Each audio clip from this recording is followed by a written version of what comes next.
Alright, good morning. Nandito tayo para tignan itong aming ginawang programa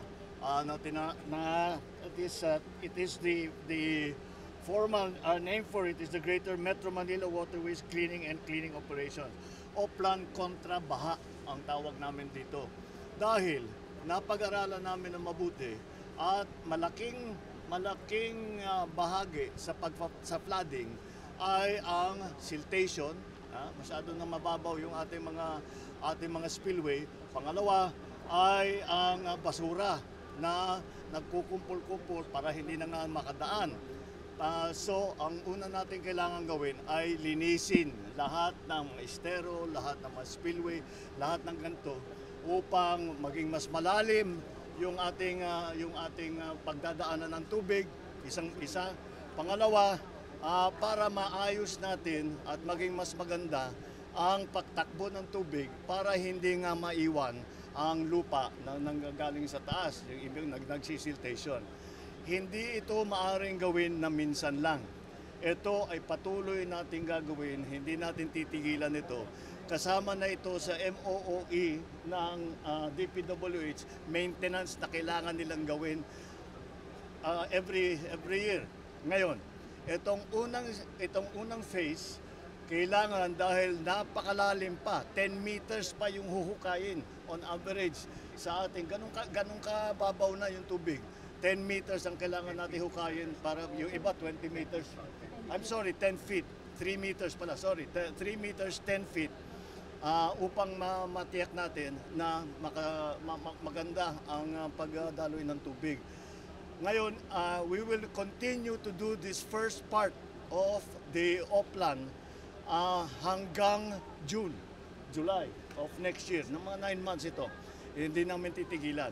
Ngunit, even after that 9 months, ay patuloy lang, regular na ang paglinis, pag-desiltation, paglinis ng basura, lahat ito ay patuloy natin gagawin. Hindi natin pwedeng tigilan dahil alam naman natin umiipon pa. Ang isa pang nakita nating problema ay ang paglagay ng mga pumping station na mali. Merong mga pumping station, hindi lang meron, marami sa mga pumping station natin mula nang itinayo ay hindi pa gumana kahit minsan. Hindi nag-operate kahit minsan. Bakit? Dahil yung pumping station mismo sa paglagay nila, yun pa ang nakaharang sa tubig. At imbis na magbigay ng solusyon, ito pa ang naging problema, yung mga pumping station na linagay. Kaya marami pa tayong kailangan gawin, ngunit malaking bahagi na sa solusyon ito na paglinis ng basura at paghukay ng ating mga paghukay sa desiltation para maging malalim ulit. Itong project na ito, itong O-Plan na ito, nakita ninyo, nandito kasama natin yung mga ibang Metro Manila Mayor at ang mga iba't ibang Metro Manila leadership upang magsama-sama. Kasama po nandito po, buti na lang nandito po si MVP na sinama natin. Ito, kaya lagi natin sinasabi, talagang kailangan natin yung private sector dahil sila ang tumutulong at mabilis gumalaw. Kaya nandito si Manny Pangilinan, nandito si Ramon Ang, silang dalawa ay nag-volunteer na sila na ang gagawa sa marami dito sa kailangan na gawin na trabaho. But of course, they have to do this in coordination with our local government executives. At alam naman natin, ang mga local government executives, nung nakita nila na may project na ganito, ay pumayag naman kaagad dahil siyempre ayaw nila ng baha doon sa kanila. So malaking tulong ang pagsasama ng private sector, ng LGU at saka ng national government. Kaya it will have, hindi kaya ng kahit na national government lamang, hindi kaya ng LGU lamang, hindi kaya ng private sector, ng mga negosyante, hindi nila kaya na sila lang. Kailangan magtulungan at ito yung mangyayari.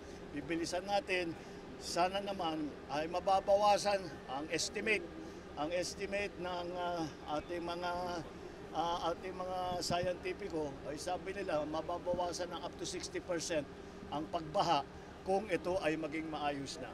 mas mababawasan pa ang baha pag naayos natin ang mga pumping station. Kaya kung titignan nyo yung mapa, nandyan maliwanag kung saan yung mga problem areas, kung saan uunahin. Ngunit ito ay hindi lamang dito sa Maynila. Ito ay kung bagay, hindi mo na masasabi yung pilot project. Kung maalala ninyo, merong ginawang study ng tawag NOAA. Ang NOAA study was to study the flood control or the flood situation, especially around Metro Manila. Ngunit all over the Philippines na rin. Kaya on the basis of that study and on the basis of the coordination between, again, the LGU, the private sector, we will also bring kontrabaha to Cebu, to Bacolod, to Rojas City, to Bulacan, Pampanga, Cavite, Laguna, Pangasinan, Cotabato, Davao, Cagayan de Oro, and other places na madalas mabaha. So that is what that is what this signifies now. It's the beginning of a very wide-ranging program to at least partially solve the problem of flooding, especially in the urban areas, especially in Metro Manila and the other highly urbanized cities and provinces. Kaya this is going to be a simple solution, but it will take a lot of work, and mabuti na lang ay marami tayong mga willing na tumutulong. Again, from the national government, of course, we are administering it, we are organizing it. But again, we do it together with our LGU executives and with our friends in the private sector who have volunteered their capacity and their equipment. We have discovered that kung makita ninyo yung mga equipment na ito, medyo bago-bago pa. Ang nandyan yan since when? 2018? Probably about almost 7 years ago. 7 years ago, nakatenga lang doon sa warehouse nila ng DPWH at never nagamit. Dahil kailangan daw itago for the big one. Pero ito na yata yung big one when it comes to flooding. Ano pang inaantay natin? Kaya ilabas na natin lahat, gagamitin natin lahat yan. Plus, merong augmentation from, again, the private sector at marami naman silang equipment.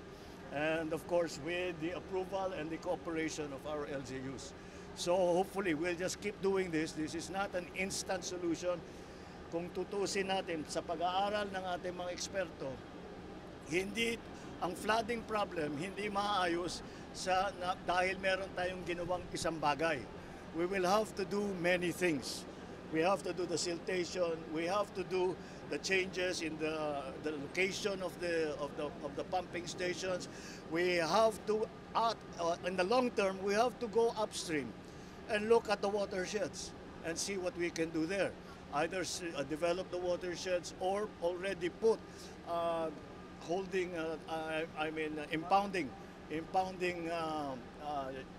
We'll have to impound the water upstream. So this is a long-term solution, and it is something that has been proposed for a very long time, but somehow has never been implemented, and we are doing that now. And so I'm very optimistic that once we get the majority of this done, maramdaman na kaagad natin na pagdating ulit ng tag-ulan next year, malaki na yung mababawasan sa flooding. So, okay? So, maraming salamat. Thank you, everyone. Thank you. Thank you.